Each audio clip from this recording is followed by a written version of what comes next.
ভারত রাশিয়ার থেকে তেল কিনুক, এটা পছন্দ নয় আমেরিকার প্রেসিডেন্ট ডোনাল্ড ট্রাম্পের। আর ভারত যাতে রাশিয়ার থেকে তেল না কেনে তার জন্য বিভিন্ন রকমভাবে চাপ সৃষ্টিরও চেষ্টা করেছেন তিনি। যদিও সেই চেষ্টায় একেবারেই সফল হননি ট্রাম্প।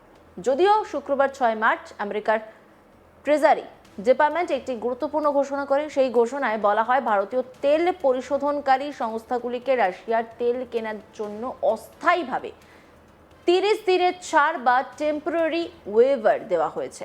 এই সিদ্ধান্তের কথা জানিয়ে দেন আমেরিকার treasury secretary Scott Bessent social media প্ল্যাটফর্মে একটি পোস্টে জানান, এই সিদ্ধান্তের মূল উদ্দেশ্য হলো আন্তর্জাতিক বাজারে তেলের সরবরাহ স্বাভাবিক রাখা। কারণ বর্তমানে পশ্চিম এশিয়ায় চলমান যুদ্ধ পরিস্থিতির কারণে বিশ্বজুড়ে তেলের সরবরাহে বড় ধরনের বিঘ্ন ঘটছে। তার কথায় এই 30 দিনের ছাড় আসলে একটি স্বল্প মেয়াদী ব্যবস্থা। এর ফলে রাশিয়ার সরকার বড় ধরনের আর্থিক সুবিধা পাবে না। কারণ এই অনুমতি শুধুমাত্র সেই সব তেলের ক্ষেত্রেই প্রযোজ্য যেগুলো ইতিমধ্যেই জাহাজে করে সমুদ্রে আটকে রয়েছে এবং এখনো গন্তব্যে পৌঁছায়নি। অর্থাৎ নতুন করে রাশিয়া থেকে তেল কেনার জন্য কোনো বড় চুক্তি করার অনুমতি দেওয়া হচ্ছে না, বরং যেসব তেল ইতিমধ্যেই সমুদ্রপথে রওনা দিয়েছে সেগুলিকে ভারতের বন্দরে পৌঁছে দেওয়া এবং বিক্রি করার অনুমতি সাময়িকভাবে দেওয়া হয়েছে। যদিও অনেকে প্রশ্ন তুলছেন ভারত কার থেকে তেল কিনবে, সেই বিষয়ে ডোনাল্ড ট্রাম্প বা আমেরিকা অনুমতি দেওয়ার কে? আর এবার সেই বিষয়ে আরো বড় আপডেট, রাশিয়া ভারতের কাছে কি অশোধিত তেল রপ্তানি করছে এই সংক্রান্ত কোনো তথ্য প্রকাশ্যে আনা হবে না। ক্রেমলিনের তরফে শুক্রবার সরাসরি এই কথা জানিয়ে দেওয়া হলো। পাশাপাশি রুশ প্রেসিডেন্ট ভ্লাদিমির পুতিনের দপ্তরের মুখপাত্র দিমিত্রি পেসকভের সাফ কথা, আমরা অতি অশুভাকাঙ্ক্ষীদের থেকে তা গোপন রাখব।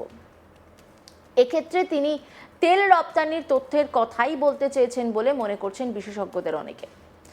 এর আগে ডোনাল্ড ট্রাম্পের সরকার পশ্চিম এশিয়ার যুদ্ধ পরিস্থিতির কারণে রাশিয়া থেকে তেল কেনার ক্ষেত্রে ভারতকে 30 দিনের ছাড় দেওয়ার কথা ঘোষণা করেছিল। আমেরিকার অর্থ সচিব স্কট বেসেন্ট সেই ঘোষণা করে বলেছিলেন, তবে আমাদের এটি শর্ত রয়েছে। এই ছাড় কেবল সমুদ্রপথে আটকে থাকা তেলের ট্যাঙ্কার বা জাহাজের ক্ষেত্রেই প্রযোজ্য হবে। বেসেন্টের ওই ঘোষণার কয়েক ঘন্টার মধ্যেই ক্রেমলিনের মুখপাত্র পেসকভ ভারতে তেল রপ্তানির হিসাব না দেওয়ার কথা ঘোষণা করলেন। উল্লেখ্য, আন্তর্জাতিক রাজনীতি, জ্বালানি বাজার এবং বাণিজ্যিক সম্পর্ক, এই তিনটি বিষয় যখন একসঙ্গে জড়িয়ে যায় তখন তার প্রভাব পড়ে গোটা বিশ্বের অর্থনীতিতে। সম্প্রতি এমনই একটি গুরুত্বপূর্ণ সিদ্ধান্ত সামনে এসেছে আমেরিকার তরফে, যা ভারত, রাশিয়া এবং বিশ্ব তেলের বাজারে তিনটির সঙ্গেই সরাসরি যুক্ত। শুক্রবার 6 মার্চ আমেরিকার ট্রেজারি ডিপার্টমেন্ট একটি গুরুত্বপূর্ণ ঘোষণা করে। সেই ঘোষণায় বলা হয় যে ভারতীয় তেল পরিশোধনকারী সংস্থাগুলিকে রাশিয়ার তেল কেনার জন্য অস্থায়ীভাবে 30 দিনের ছাড় বা টেম্পোরারি ওয়েভার দেওয়া হয়েছে। এই সিদ্ধান্তের কথা জানিয়েছেন যুক্তরাষ্ট্রের treasury secretary Scott Bessent social media প্ল্যাটফর্মে একটি পোস্টে জানান, এই সিদ্ধান্তের মূল উদ্দেশ্য হলো আন্তর্জাতিক বাজারে তেলের সরবরাহ স্বাভাবিক রাখা। কারণ বর্তমানে পশ্চিম এশিয়ার চলমান যুদ্ধ পরিস্থিতির কারণে বিশ্বজুড়ে তেলের সরবরাহে বড় ধরনের বিঘ্ন ঘটছে। তার কথায় এই 30 দিনের ছাড় আসলে একটি স্বল্পমেয়াদী ব্যবস্থা। এর ফলে রাশিয়ার সরকার বড় ধরনের আর্থিক সুবিধা পাবে না, কারণ এই অনুমতি শুধুমাত্র সেই সব তেলের ক্ষেত্রেই প্রযোজ্য যেগুলো ইতিমধ্যে জাহাজে করে সমুদ্রে আটকে রয়েছে এবং এখনো গন্তব্যে পৌঁছায়নি।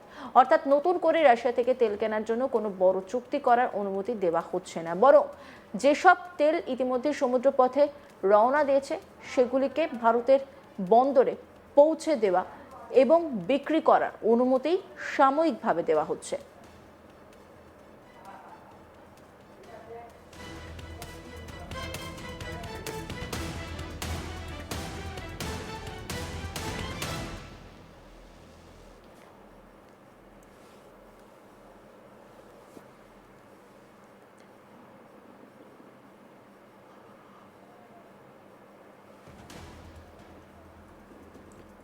স্কট বেসেন্ট আরও বলেন, এই সিদ্ধান্তকে একটি স্টপ গ্যাপ মেজার বা সাময়িক ব্যবস্থা হিসেবে দেখা উচিত, কারণ পশ্চিম এশিয়ার বর্তমান অস্থির পরিস্থিতির ফলে বিশ্বজুড়ে জ্বালানি বাজারে যে চাপ তৈরি হয়েছে তা কিছুটা কমাতেই এই পদক্ষেপ নেওয়া হয়েছে। তার মতে ইরান যেভাবে বিশ্ব জ্বালানি বাজারকে প্রভাবিত করার চেষ্টা করছে সেই পরিস্থিতি মোকাবেলায় এই পদক্ষেপ কিছুটা স্বস্তি দিতে পারে। এখানে উল্লেখযোগ্য বিষয় হলো আমেরিকা একদিকে যেমন ভারতকে সাময়িকভাবে রাশিয়ার তেল কেনার অনুমতি দিচ্ছে, অন্যদিকে আবার স্পষ্ট করে জানিয়েছে যে তারা চায় ভারত ভবিষ্যতে আমেরিকার কাছ থেকে আরও বেশি তেল কিনুক। কিন্তু এখানেই অনেকে প্রশ্ন তুলছেন, ভারত কার থেকে তেল কিনবে সেই বিষয়ে ডোনাল্ড ট্রাম্প বা আমেরিকা অনুমতি দেওয়ার কে? স্কট বেসেন্ট বলেছেন, ভারত আমেরিকার একটি অত্যন্ত গুরুত্বপূর্ণ এবং অপরিহার্য অংশীদার, তাই ভবিষ্যতে ভারত যেন আমেরিকার তেলের আমদানি বাড়ায় সেই প্রত্যাশাও রয়েছে ওয়াশিংটনের। এই সিদ্ধান্তের পেছনে সাম্প্রতিক সময়ের বেশ কিছু রাজনৈতিক ও অর্থনৈতিক ঘটনার প্রভাব রয়েছে। উল্লেখ্য, রাশিয়া থেকে তেল কেনার কারণে ভারতের ওপর 25% শুল্ক আরোপ করেছিলেন তিনি।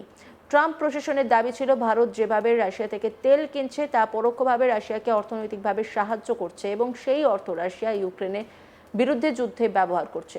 এই কারণেই ভারতকে চাপ দিতে 25% অতিরিক্ত শুল্ক বসানো হয়েছিল। সেই সিদ্ধান্ত আন্তর্জাতিক মহলে ব্যাপক আলোচনা তৈরি করেছিল। তবে পরিস্থিতি পরে কিছুটা বদলে যায়।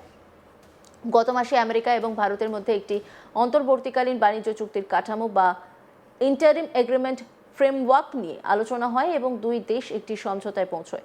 এই সমঝোতার অংশ হিসেবে প্রেসিডেন্ট ডোনাল্ড ট্রাম্প একটি এক্সিকিউটিভ অর্ডার জারি করেন। তবে ভারত ও আমেরিকার সম্ভাব্য বাণিজ্য চুক্তি এখন কিছুটা অনিশ্চয়তার মধ্যে পড়ছে। এর কারণ আমেরিকান সুপ্রিম কোর্টের একটি গুরুত্বপূর্ণ রায়। গত 20 ফেব্রুয়ারি আমেরিকার সুপ্রিম কোর্ট একটি সিদ্ধান্তে সেই দেশের রিসিপ্রোকাল ট্যারিফ বা পারস্পরিক শুল্ক নীতিকে বাতিল করে দেয়। এই রায়ের ফলে আমেরিকার বেশ কিছু বাণিজ্যিক পরিকল্পনা এবং নীতি নতুন করে আইনি জটিলতায় পড়েছে। ফলে ভারত আমেরিকা বাণিজ্য চুক্তির ভবিষ্যৎ নিয়েও এখন কিছুটা অনিশ্চয়তা তৈরি হয়েছে।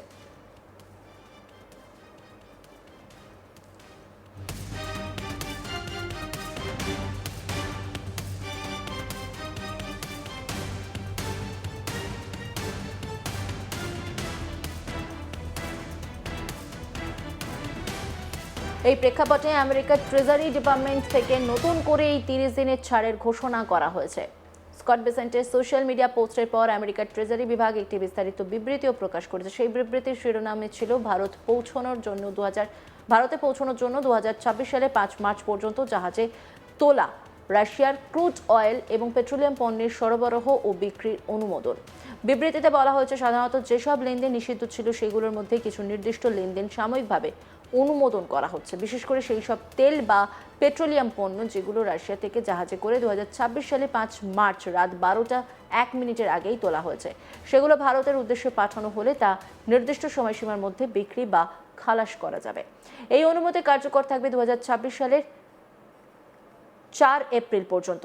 তবে এর জন্য কিছু শর্তও রয়েছে। প্রথমত, সেই তেল বা পেট্রোলিয়াম পণ্য অবশ্যই ভারতের কোনো বন্দরে পৌঁছতে হবে। দ্বিতীয়ত, সেই তেলের ক্রেতা হতে হবে ভারতের আইন অনুযায়ী রেজিস্টার্ড কোনো সংস্থা।